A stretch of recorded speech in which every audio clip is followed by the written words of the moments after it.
चमार का खून कभी मिलावटी या गद्दारी नहीं हो सकता। किन के लिए कह रहे हैं आप? हम सभी समाज के लिए कह रहे हैं, अपने समाज के लिए खासकर। क्या नाम हुआ अभी आपका? हमारा नाम मुकेश कुमार गौतम, मैं विधानसभा गोसाई का अध्यक्ष हूँ। हम जिस तरीके से हम यहाँ पर आए हुए हैं, भाई जी का एक जो मेन मुद्दा है संविधान बचाओ यात्रा हम लोग की है। आज यहाँ जनसभा हुआ है, हमारा संविधान ये बहुत खतरे में हुआ है। क्यों आप लोगों को लग रहा है संविधान खतरे में है? ये सरकार जो है हमारी सरकार बीजेपी की सरकार है जो है, ये संविधान मिटाने की बात करता है, हिंदू राष्ट्र बनाने की बात करता है। हिंदू राष्ट्र कैसे बनेगा आप ये बता दीजिए मुझे। हिंदू राष्ट्र बनने से संविधान खतरे में है? आपको लग रहा है खतरे में? संविधान मिटाने की बात की है ना, संविधान मिटाने की। कौन कह रहा है कि संविधान मिटा दिया जाएगा हिंदू राष्ट्र बनने? सरकार ने कह रहा है। सरकार ने कहा? कौन कहा आप बताइए। अरे सुना हूँ मैं, कई लोगों से सुना हूँ मैं। हिंदू राष्ट्र बनने से संविधान क्यों? हिंदू राष्ट्र कब बनेगा? हिंदू राष्ट्र कब बनेगा? हिंदू राष्ट्र बनने से नुकसान क्या है? बहुत सारा नुकसान है। हम हमारे में ओबीसी आरक्षण जो हमारे लोग को 85% में बांट दिए हैं, हम लोग को बिखार दिए हैं, तो हम लोग बिखरे रहेंगे तो हिंदू राष्ट्र कैसे बनेगा? अगर ओबीसी हमारे एसटी समाज में अगर शादी करता है तो उसको हिंदू राष्ट्र मानेंगे हम, क्यों नहीं? अगर हिंदू राष्ट्र में जो हमारे अपनी बहन बेटियों को हमारे अन्य जाति में समाज में शादी करवाएं, शादी वो करवाएं, जातियों में क्यों रखे हैं? और अन्य जातियों से शादी करवाएंगे तो हम उसको हिंदू राष्ट्र मानेंगे? हैं? हमारे में एकता है नहीं, हिंदू राष्ट्र कैसे मान लेंगे? कैसे मानेंगे हम? आप ही बता दीजिए। आपको भी डर लग रहा है कि संविधान खतरे में है? देखिए, डर वो मनवादियों का है, हम बहुजनों को नहीं। तो फिर क्यों डर रहे हैं? हिंदू राष्ट्र बनने में क्या दिक्कत है? ये डर नहीं जाएगा तो संविधान हमारा खतरे में चला जाएगा। ऐसा नहीं, हमारे कितने महापुरुष पहले ही हम लोग को सिखा के गए हैं कि कभी झुकना नहीं, लड़ना सिखाए हैं। इसलिए जय जय जय जय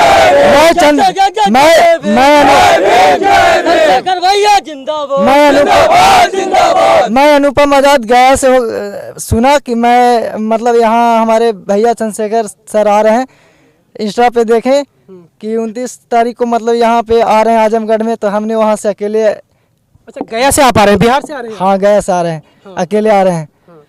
मतलब उनसे प्रभावित है कहीं ना कहीं आप चंद्रशेखर जी? एकदम जान दे देंगे, एक कतरा खून दे देंगे, हम लोग जान कुर्बान कर देंगे, जान दे देंगे। जान दे देंगे। चंद्रशेखर देने की क्या जरूरत है? भाई हमारे लोग को बहुत बड़े मसीहा हैं, वो बहुत बड़े नेता हमारे लोग को। दुख सुख में बहन बेटियों को मान सम्मान करने के लिए वो भाई कोई नहीं पहुंचेगा, लेकिन भाई जुन मट वहाँ आवाज उठाएंगे, बहन बेटियों को सम्मान करके उसको न्याय दिलाते हैं, तो हम भाई उनके लिए हमारे बहुत भगवान है चंद्रशेखर भाई। क्या नाम है आपका? शिवम जाटो, अयोध्या विधानसभा।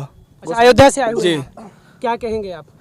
यही जो न्याय और संविधान बचाने की रैली चल रही है, यही लगातार हमारे पूरे भारत में चलनी चाहिए और संविधान की सुरक्षा के लिए हम लोगों को आगे आना चाहिए। बस यही। क्या कुछ ऐसा हो रहा है जिससे लग रहा है कि संविधान पर खतरा है, संविधान नहीं बच पाएगा? सभी जातियों को आपस में बांटा जा रहा है, एससी ओबीसी एकत्रित नहीं हो रहे हैं, यही सब बांटा जा रहा है। आप बांटने की बात कर रहे हैं, अभी चंद्रशेखर आजाद जी हैं जो दलितों की बात खास करके करेंगे अभी, तो वो भी तो बांटने की कोशिश कर रहे हैं, तो आप कह रहे हैं कि बांटा जा रहा है, तो बांटने की कोशिश तो हर कोई राजनीति के लिए कर रहा है। वो सभी 85% बहुजनों को साथ लेकर चलने की कोशिश कर रहे हैं। इसी के साथ हम बहुमत की सरकार एक बार बनाएंगे। भाई का आगमन आज होने जा रहा है, उसी के साथ हम अयोध्या जिले से सभी लोग आ रहे हैं। भीम आर्मी, जहां तक बताया जा रहा है कि भीम आर्मी मायावती के साथ नहीं है, ऐसे में आप किनके साथ जुड़कर सरकार बनाएंगे?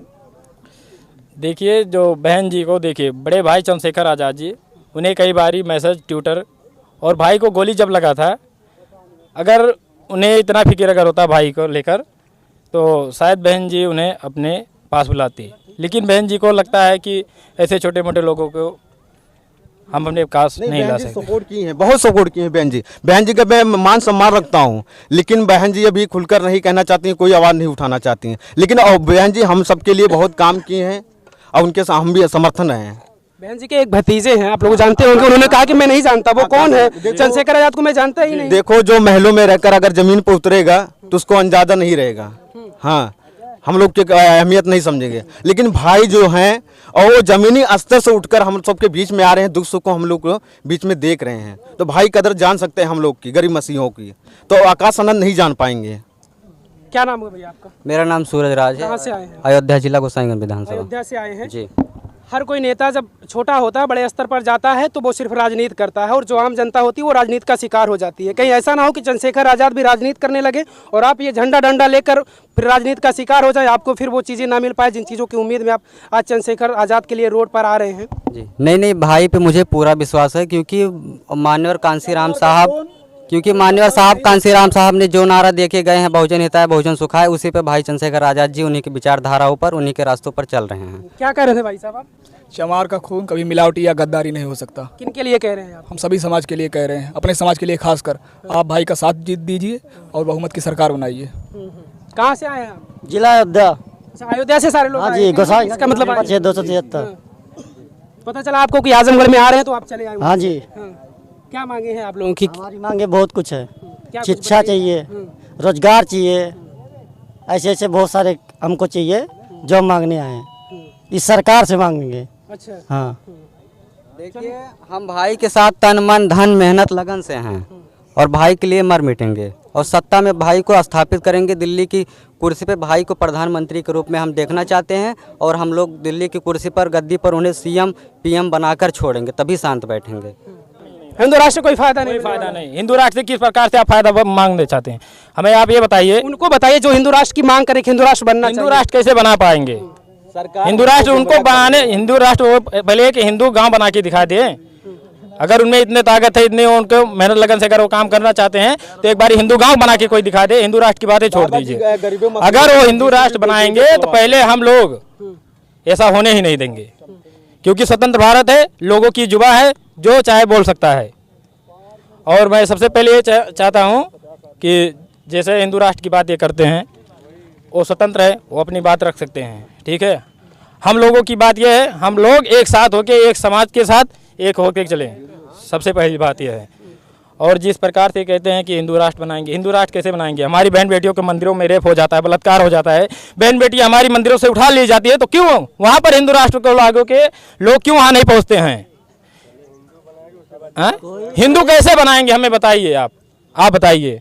आप महोदय, अगर आप जानते हैं तो हिंदू राष्ट्र बनाइए। हिंदू राष्ट्र से आपको कोई फायदा मिलता है? नहीं, उनको जवाब दीजिए जो हिंदू राष्ट्र की मांग कर रहे हैं। हमारा देश हिंदू राष्ट्र बनना चाहिए। सरकार को खुल के जवाब देंगे हिंदू राष्ट्र कब बनेगा, जब हमारी बहन बेटियों, हमारी युवा साथी जब एकदम सक्षम हो जाएंगे, मजबूताई हो जाएगा, तब हिंदू राष्ट्र बनेगा। अगर एकता हो जाएगा, हमारे में बिखरा के रख दिए हैं, एकता है ही नहीं, तो हिंदू राष्ट्र बनाने से क्या मतलब है?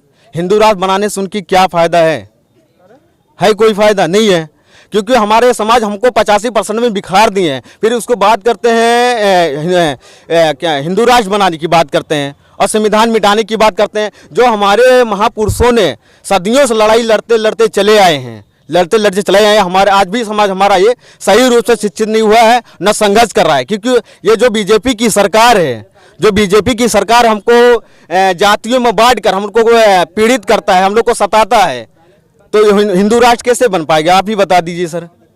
बन पाएगा? नहीं बन पाएगा। कब होगा? जब हमारी बहन बेटियां सुरक्षित रहेंगी, हम तभी हिंदू राष्ट्र मानेंगे। अब अन्य जाति के समाज अन्य जातियों में शादी करेंगे तो हम हिंदू राष्ट्र मानेंगे। तब वो अपनी बहन बेटियों को हमारे साथ शादी करवाएंगे? नहीं करवाएंगे। क्यों? जाति देखते हैं, जाति बनने से हिंदू राष्ट्र बन जाएगा? नहीं बन पाएगा। मतलब हिंदू राष्ट्र तभी बनेगा जब आपके जात में हर किसी जाति के लोग आपके जात में संगठन होना चाहिए, संगठन। ये समाज, ये हमारी ये सरकार जो है हम लोग को बिखराने के काम करती है, इसके बाद हिंदू राष्ट्र बनाने की बात करती है। ऐसा क्यों कर रही है सरकार? हम लोग आपको लग रहा है कि अगर आपके जात में शादी करेंगे तो सारी जातियां मिलकर एक हो जाएंगी? आपको लग रहा है? हो जाएगा, क्यों नहीं होगा? तब हिंदू राष्ट्र बन जाए, कोई आपत्ति नहीं उसके बाद? आपत्ति क्या है? कोई उसके बाद हिंदू राष्ट्र बन जाए नहीं, फिर भी नहीं हम होने देंगे। कभी ये कभी नहीं बनेगा। हिंदू राष्ट्र की मांग कौन करता? आप करते हैं? ये करते हैं? कोई नहीं करते हैं। सिर्फ वहां से बैठे हुए सरकार अपने राजनीति को संभालने के लिए करता है। ये बताइए कि वो अपना जो सरकार बैठा हुआ है ऊपरे, वो कभी कहता अपना बाल बच्चों को कभी भेजेगा कि हिंदू राष्ट्र की मांग करो जाकर रोड पर बैठ के? और जो वोट डाला है गरीब लोगों को, जिसमें बांट दिया है, उसी को कहता है कि हमारा धर्म खतरे में, हिंदू राष्ट्र बनेगा। हमारा देश क्या सिर्फ हिंदुओं ने आज जो हिंदू कर रहा है, जो हिंदुओं ने आज देश के लिए सिर्फ लड़ा था, मुस्लिम सिख ईसाई सब लड़ा था। और मोदी आज जो बक रहा है, उसको बकने से कुछ भी नहीं होगा, वो दोगला मोदी है। भैया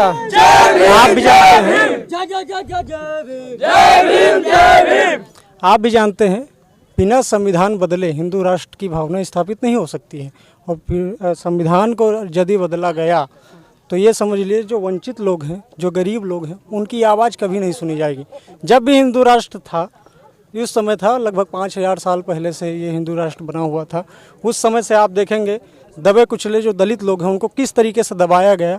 आज वो बहुजन मान्यवर कांसीराम साहब महात्मा बुद्ध जी के वजह से और बाबा साहब की वजह से जो जागरूक हुआ है, अपने हक और अधिकारों के लिए बातें बोल रहा है, इसलिए उनको एक खलन है कि ये इतना जागरूक कैसे हो गए हैं। ये कारवां आगे बढ़ता जाएगा, जिससे कांसीराम साहब अकेले चले और उनके पीछे लोग आते गए, कारवां बनता गया। चंद्रशेखर भाई अभी चले हैं और उनके पीछे पीछे धीरे धीरे लोग जुड़ रहे हैं और आगे चल के ये कारवां इतना बड़ा होगा कि प्रधानमंत्री के कुर्सी पर बड़े भाई चंद्रशेखर जी एक न एक दिन बैठेंगे